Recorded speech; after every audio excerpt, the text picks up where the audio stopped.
จังหวัดยโสธรนะคะมีการอัดฉีดงบกพศขับเคลื่อนเศรษฐกิจฐานรากอนุมัติเงินกู้กว่า 5.8 ล้านเสริมแกล้งเรื่องของสหกรณ์และก็ยกระดับคุณภาพชีวิตให้กับเกษตรกรค่ะ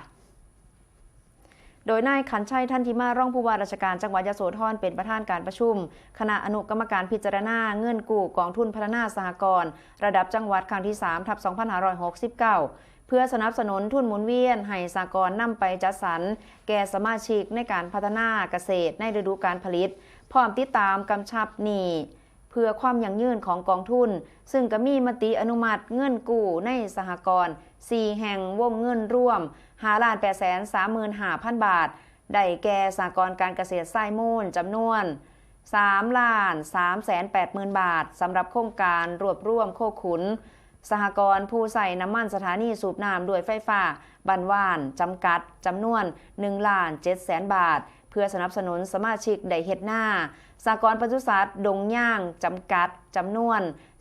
455,000 บาทและก็เป็นการเสริมสภาพคล่องสหกรณ์ผู้ใส่น้ำสถานีสูบน้ำด้วยไฟฟ้า